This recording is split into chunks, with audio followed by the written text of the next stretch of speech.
Gustavo, quería preguntarle algo que también se lo escuché en el debate.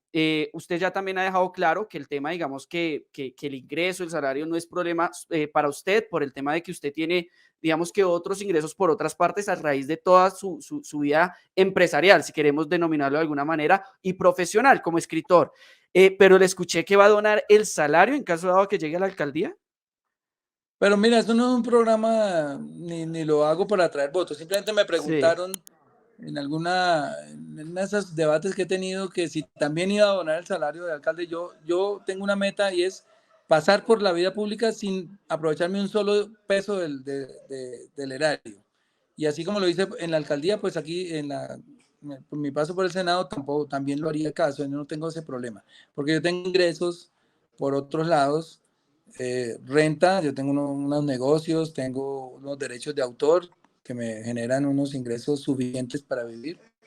Estoy escribiendo en este momento 2 nuevas novelas, con eso me da para vivir 4 o 5 años más. O sea que yo no tengo problemas de caja ya en este momento. Y yo no me quiero pegar de un salario para nada. O sea, pero no quiero decir que quienes lo cobran sean malos políticos ni nada. La gente tiene que vivir y obviamente es un trabajo remunerado y incluso mal pago. Que un alcalde que tiene 24/7 días a la semana y horas a la semana de disposición para gobernar una ciudad gane menos que un congresista. Pero por eso yo nunca me he reparado en los salarios, no los utilizo, la verdad. Los paso a mi Ok. fundación, que además ya salió otro a decir que por qué los paso a mi fundación, pues porque es mía, Sí, porque es mi plata, sí, yo ahí sí, donde la sí. pongo. Y la fundación se encarga de hacer las donaciones. Entonces le hemos hecho donaciones a mucha gente. Un día estos publico la lista, no me gustaría porque es como poner en evidencia a mucha gente, pero he nombrado varias así ya que son muy públicas, como la plata que se le dio para una casa a doña Luz Marina Bernal, madre de Soacha, un kiosco que se hizo en La Guajira que costó 20 millones de pesos. Se han hecho muchas obras pequeñas, muchas, y otras grandes también. Y un día publico la lista para que dejen de desconfiar. La gente no puede desconfiar. O sea, yo no hago campaña con esto. Sencillamente me nace dar, me parece que dar me enriquece como persona, mi espíritu, y me hace muy feliz. Y yo lo dije en alguna ocasión, pero yo no aspiro a llevarme todo lo que he conseguido. Yo le he dicho eso a mis hijos, yo les he dicho, aprovechenme todo el estudio que quieran sacarme y a cada uno le va a dar su casa y su manera de vivir dignamente, pero el resto se va para otro lado. Nosotros vamos a tener que entregarlo a la gente que la necesita y no sé cuánto sea eso ni en cuánto tiempo, pero ténganla por seguridad que yo no quiero ser el más rico del cementerio, pero ni a palo. Y sí quiero devolverle a la gente, la más necesitada, muchas de las cosas que hoy no tienen, con dinero que de repente nos va a sobrar en algún momento. Ok, ok, importante, importante también eso. Gustavo, quiero entrar a unos temas espinosos porque pues no quiero que la gente me empiece a escribir tibio y que los uribistas que me dejaron sus preguntas digan que los ignoré. No, quiero que todos aquí tengan su Pero espérate un espacio. momentico, antes de A entrar a los ver, temas espinosos, yo prometí en el Twitter que iba a sí, manifestarme con relación a la demanda ante el CNE, pero creo que ok, cuando puse el tweet ya habíamos hablado de eso. Entonces, para que repitamos 2 minuticos, de, ¿qué fue lo que pasó? de Para que una, la gente que de entró una, de nuevo. expliquémosle entonces a la gente eso. ¿Qué fue lo que pasó? Contextualizamos, CNE aceptó una demanda que presentó Juana Cataño en contra de la candidatura de Gustavo Bolívar y lo que busca es anularla. Entonces, aclarémoslo, me parece muy pertinente, Gustavo. Bueno, sí, repito, disculpen los que ya escucharon esto, pero entró mucha gente nueva y quería darles un parte de tranquilidad. Ahí no hay ningún peligro, no corre ningún peligro la candidatura por 2 razones muy sencillas. Primero, porque yo renuncié dentro de los términos. Aquí están Daniel exhibiendo la resolución de la mesa directiva del Senado aprobando, aceptando mi renuncia. O sea, yo ya cumplí como ciudadano con mi deber de renunciar un año antes de ser alcalde, que es 31 de diciembre. ¿Y por qué un año antes? Porque el alcalde se posesiona el 1 de enero de 2024. O sea, yo tenía un año para renunciar, o sea que eso, el plazo está correcto. Yo hice lo correcto, que es renunciar, pero lo que dice la demanda es que no se publicó en la Gaceta Oficial. Yo no manejo la Gaceta Oficial. Eso no depende de mí, digamos, eso depende de terceros, precisamente de la mesa directiva. Que ellos la publiquen o no, no es mi problema. Yo cumplí con la renuncia. Entonces, eh, nos vamos al espíritu de la norma de por qué hay que publicarlo en la Gaceta Oficial, porque hay dentro de los principios de la transparencia en el Estado está la publicidad y la transparencia. O sea, y si uno publica, si uno no publica un acto administrativo, pues está incumpliendo gravemente. Pero como esto se volvió un hecho notorio, quiere decir que todo el país supo de mi renuncia, o sea que no se violó el principio de transparencia. Todo el país, pues, en mis redes sociales, desde los medios de comunicación, se enteró que yo había renunciado, o sea que se cumplió con ese requisito. Pero si no se cumplió, porque fuera estrictamente necesario ponerlo en la Gaceta Oficial, a mí no me tienen que sancionar sino a la mesa directiva, porque yo cumplí con ese requisito. Entonces le expliqué a Daniel, y le vuelvo a explicar a quienes acaban de entrar, que podría pasar entonces, si esto prosperara, que en futuras ocasiones, por ejemplo, la mesa directiva es uribista, y llega alguien del progresismo y renuncia a tiempo y dicen, no lo publiquemos para dañarle la inscripción. Entonces uno no puede depender en eso de terceros. ¿Sí me entiende? Entonces, les doy un parte de tranquilidad, absolutamente 100% no va a pasar nada. Lo único que está pasando es que me están dando más exposición en los medios y que pues van a seguir subiendo mi candidatura. Eso, esto yo creo que lo hace más fuerte, Gustavo. Yo personalmente, no es un comentario personal, lo que no te derrotan, dicen por ahí, te hace más fuerte y como diría por allí Correcto. mi abuela, que en paz descanse, estos son puras pataletas de ahogado. En mi concepto igual, hay que atender jurídicamente, hay que contestar y demás, pero está bien el parte de tranquilidad. Un abrazo a Carlos Ruiz, que nos hace una donación y dice, vamos por la alcaldía de Bogotá, Gustavo Bolívar, y a Carlos Belalcázar, que también nos hace una donación. Ya vamos, Gustavo, llegando a los 3.300 personas en vivo. Tengo varios temas acá que me gustaría hablar con usted. A ver, quiero salir de los temas espinosos de una vez para posteriormente hablar educación, tocar tema de seguridad muy por encima, porque usted ya ha hablado en varias ocasiones sobre el tema, pero la gente le interesa, es un tema que inquieta mucho a la gente. Quiero hablar sobre temas de habitantes de calle, aseo, cultura y otros punticos si nos alcanza el tiempo, así que voy a tratar de adelantar. He visto por allí que los candidatos de la derecha, del uribismo, podríamos decir, Molano principalmente y ahora el general Vargas, ex general Vargas, lo han atacado constantemente,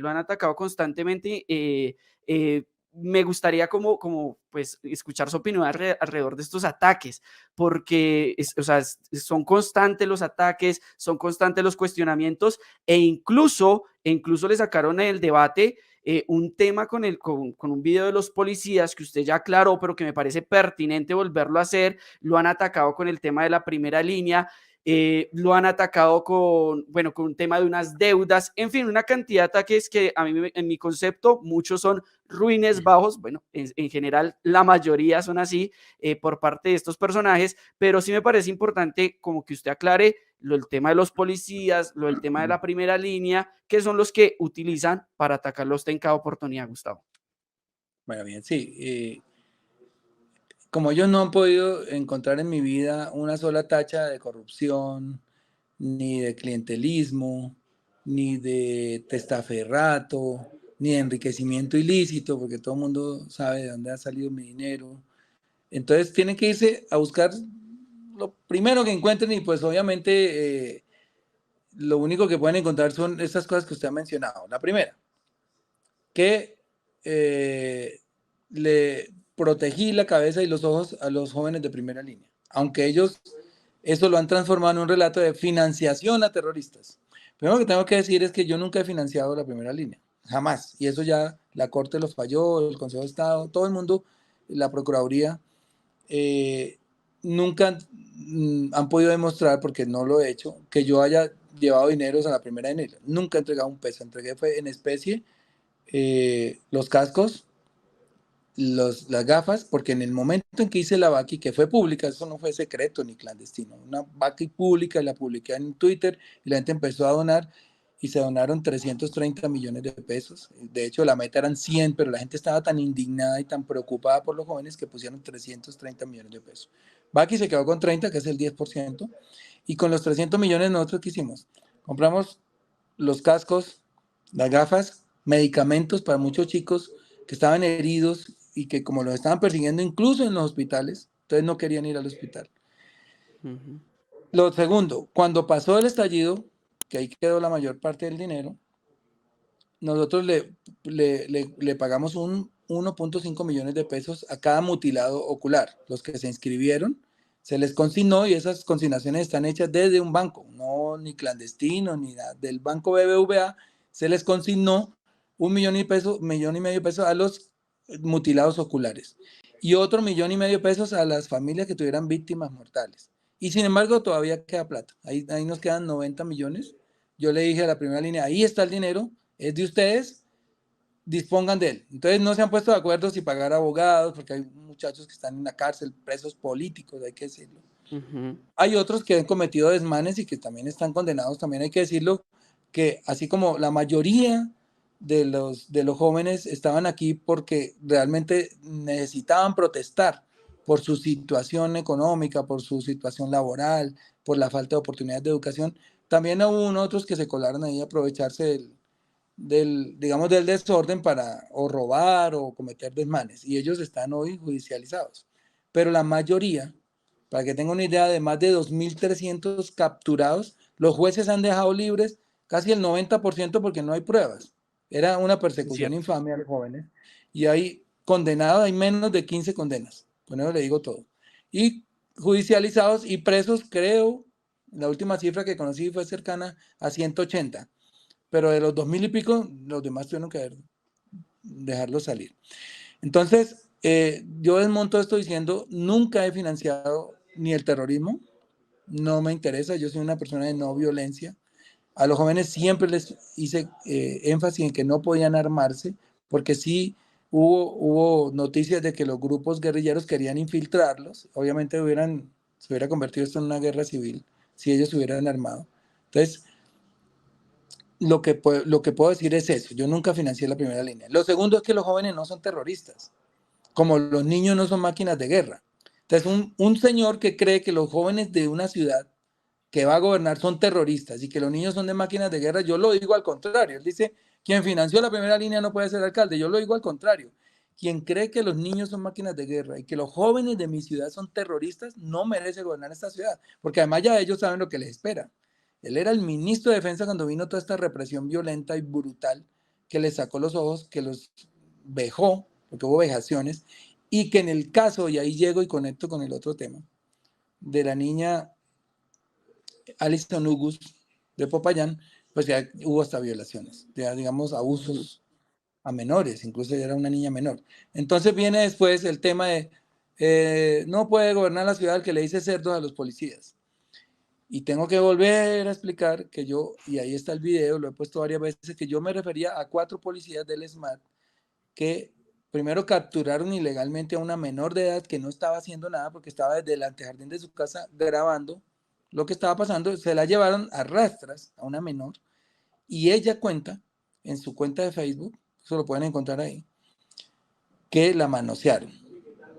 Y esa indignación le causó a la niña que llega a su casa, escribe eso en Facebook, dice me manosearon hasta el alma. Y estaba tan brava, tan indignada, que se suicidó.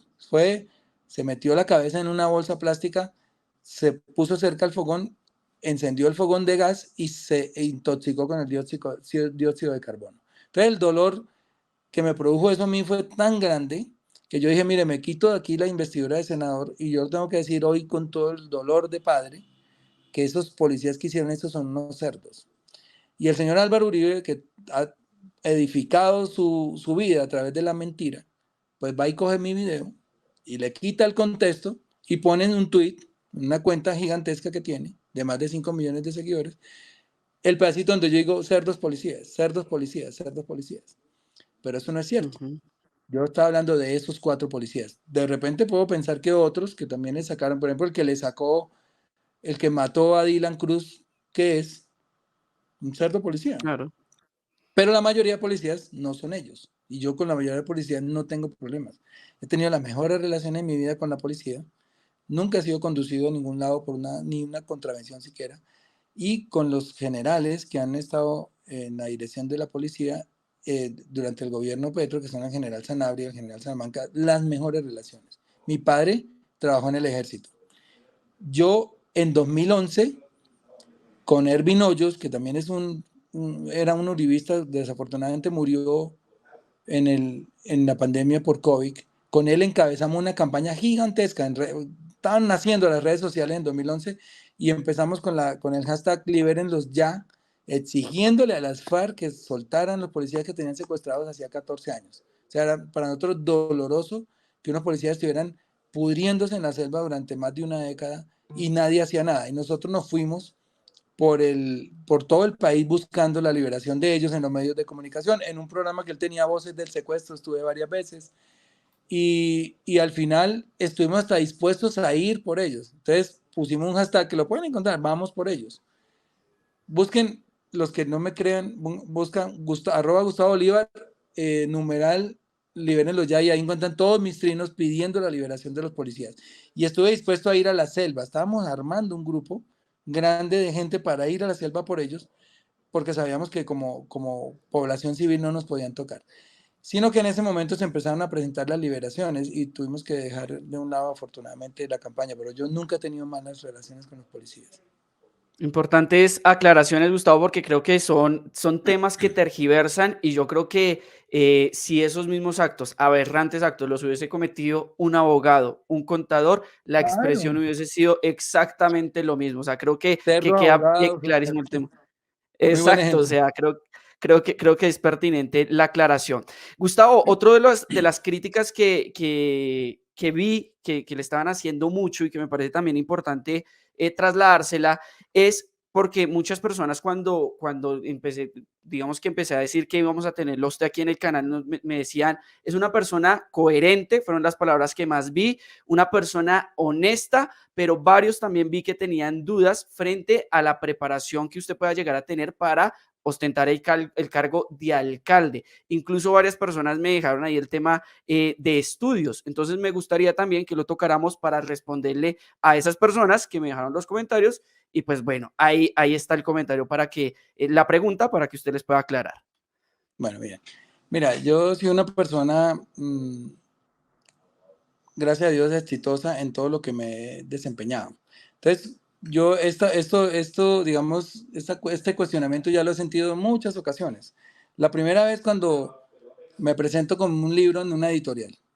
Me dicen, no, pero que no sé cuántas, que a usted le falta, es primer libro, no podemos creer en eso porque vamos a gastar dinero. De una vez la pego.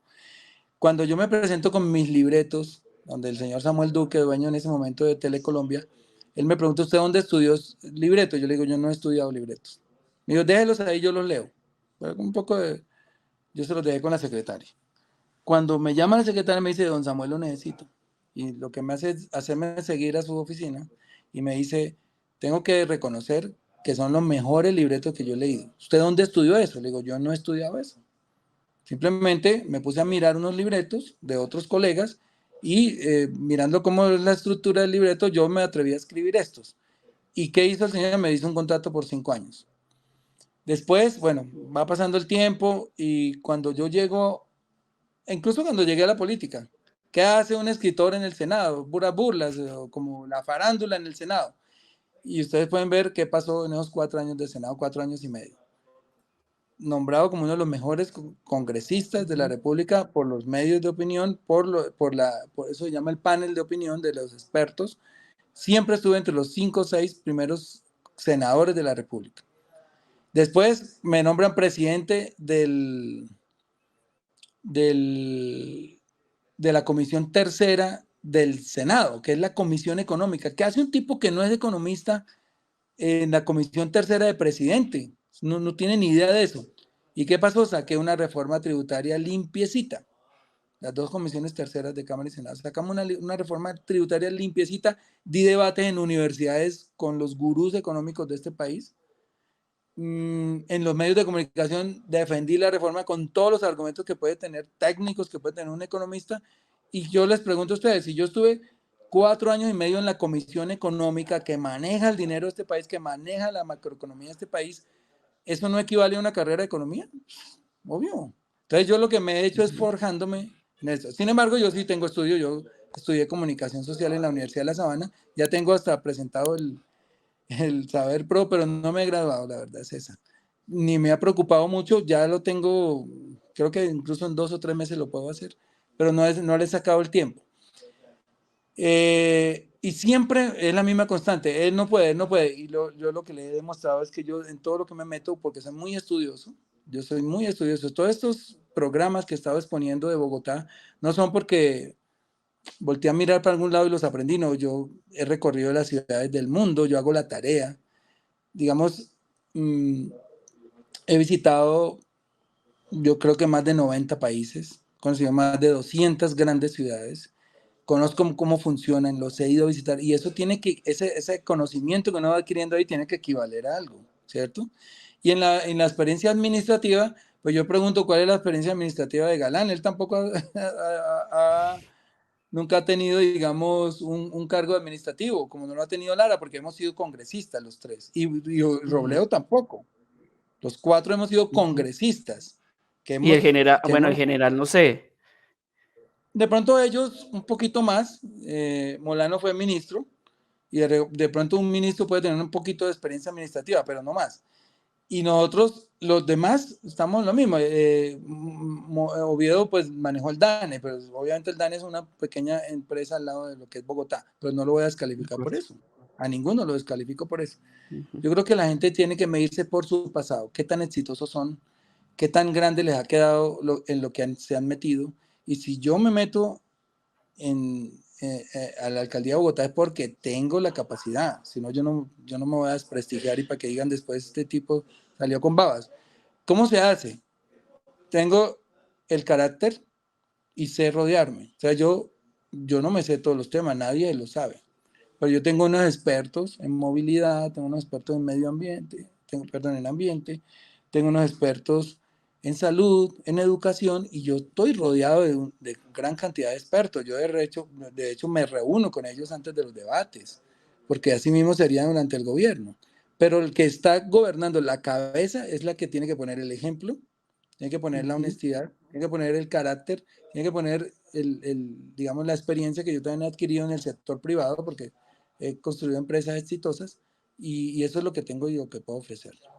De acuerdo, de acuerdo. Le acabo de resumir las críticas, Gustavo, en 4 preguntas. Creo que esas son todas las críticas que la gente y la oposición tienen en contra suya. Le voy a decir que no son muchas y son bastante escuetas. Quiero tocar varios temas, Gustavo, que me parecen importantes y que la gente también me los dejó.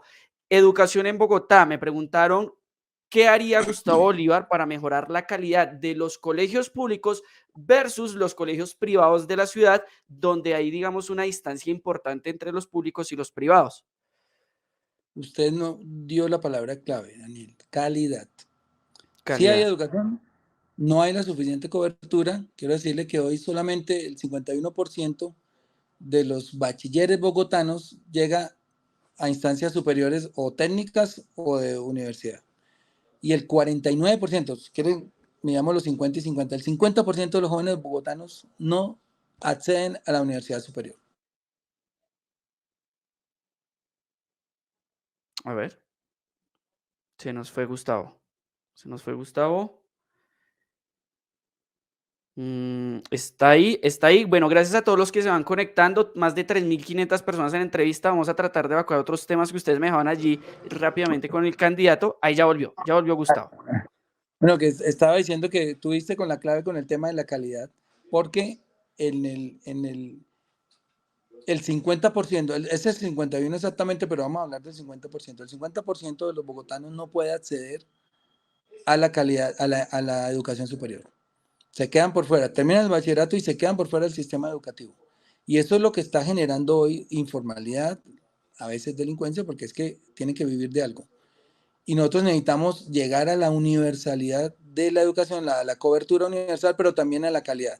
¿Y la calidad qué es? Pues esto que estamos hablando, nosotros tenemos que impartir desde los niños de preescolar una educación bilingüe, una educación técnica, tenemos que reforzar las matemáticas. Hoy las matemáticas son la base de las ciencias de la informática y de las ciencias económicas que están dominando el mundo. Y Colombia en matemáticas se raja todos los años en las pruebas PISA como el último lugar. Y eso porque no estamos reforzando la matemática. Entonces, si nosotros educamos a los niños desde muy temprano con calidad, seguramente vamos a tener grandes universitarios, grandes figuras y podemos ponernos a la par de las potencias. Yo no sé si ustedes vieron un video, bueno, tal vez no, pero ahí está, si lo quieren ir a buscar. Cuando yo voy a la Universidad de Tokio, lo que me dice un profesor allá es, la meta de la Universidad de Tokio, no de la ciudad ni del país, la meta de esta universidad es tener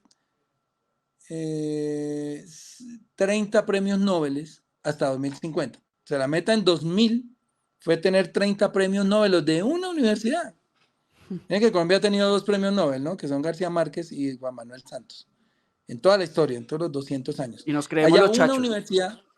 una universidad tiene como meta tener 30 premios Nobel hasta 2050. Y le dije, ¿cuánto llevan? Me dicen, ya llevamos 20, 20 y pico. O sea, una universidad produce premios Nobel, pero eso cuesta.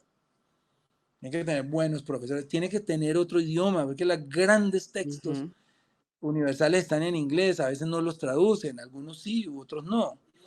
Tiene que tener buenos profesores con doctorado. O sea, nosotros en la Bogotá Humana, Gustavo Petro hizo un esfuerzo enorme para financiar los programas de posgrado de los profesores. Volvemos a hacerlo. Que los profesores tengan doctorados, que tengan maestrías, porque eso es lo que nos garantiza que la educación sea de calidad, que sean profesores de planta. Hoy muchas universidades tienen profesores por horas, entonces si un profesor tiene que ganarse la vida dictando 1 hora en el externado, después va otra hora a la pedagógica, después va otra hora a la Gran Colombia, no va a poder hacer un seguimiento de sus alumnos, porque tiene 500 alumnos, entonces es muy difícil, mientras que si es un profesor de planta y tiene un curso, pues va a hacerle un seguimiento a 20 pelados o a 30, y ahí es donde se empieza a configurar esa calidad de la educación. Entonces nosotros tenemos claro el tema de la calidad de la educación y la vamos a implementar desde la primera edad, desde del preescolar. Importante, importante eso. Quiero evacuar otros temas rápidamente. Voy a dejar el de seguridad, que solo le tengo una pregunta muy específica alrededor de ese tema, pero quiero hablarles sobre el tema de los habitantes de calle. La alcaldía de Gustavo Petro tuvo programas muy importantes alrededor de los habitantes de calle, programas que lamentablemente en las administraciones posteriores se fueron perdiendo. ¿Qué haría Gustavo Bolívar con el tema de los habitantes de calle? Mira, hoy el problema no es tan grave como antes. Cada vez hay menos, pero yo creo que humanizar la ciudad significa que, no sé si en los 4 años se alcance, a mí no me gusta hacer promesas, pero tratar de que acabemos con ese problema. Ojo, en el mundo, incluso en Estados Unidos hay habitantes de calle. Países con alto grado de desarrollo, incluso desarrollo social, hay habitantes de calle que tienen que ver por otros determinantes como la droga o el alcoholismo, o porque sencillamente les gusta esa vida, etcétera, pero son una parte muy pequeña. Nosotros tenemos que darle las condiciones a esta gente para humanizar esto. Hay el dinero, yo siempre he dicho que el dinero, el distrito tiene un presupuesto, no es de los más elevados en el mundo, digamos, para una ciudad de 8 millones de habitantes, pero para los precios de Colombia yo creo que es un presupuesto aceptable donde uno puede tener el dinero para humanizar esto. Y eso pasa por tener, pues, la atención primaria en salud, primero que todo, la desintoxicación para quienes quieran, digamos, tratar de salir del problema de las drogas, que es terrible, las casas de paso, los CAMAT que tuvo Petro, es una idea que puliéndola, digamos, haciéndole unas pequeñas transformaciones también pueden servir para sacar mucha gente de la calle, pero sobre todo a largo plazo, y aquí sí necesitamos del Congreso, nosotros lo que tenemos que hoy empezar a resolver el problema del narcotráfico. Y ya el método, digamos, el paradigma del prohibicionismo ya fracasó. Eso ya lo hemos demostrado, el mundo lo demostró, Estados Unidos lo reconoció. Con el prohibicionismo no se consiguió bajar los índices de consumo, no se bajó los índices de producción, las cárceles en el mundo llenas de personas dedicadas al tráfico, y entonces nosotros tenemos que ya empezar a mirar la regulación de las drogas. Y desde el Congreso lo impulsé, todos los años presenté el proyecto, desafortunadamente se hundió, todavía esto es un país muy conservador, a los congresistas les da miedo asumir ese costo ante el público, de decir yo voté por regular la marihuana, pero a nosotros no nos da miedo. O sea, yo seguiré impulsando estos proyectos si se vuelven a presentar en el Congreso, porque lastimosamente el último se hundió por un debate, eran 8, porque es un acto legislativo, y pasó 7 debates, infamemente, en el último debate lo hundieron estas castas conservadoras que no visualizan a una Colombia en paz, que pasa por la regulación de las drogas. Entonces, tenemos que seguir fomentando la regulación de las drogas y yo, como alcalde, trataré de educar mucho a los niños en los alcances que tiene la droga, pero tampoco quiero perseguir, en el caso de los drogadictos,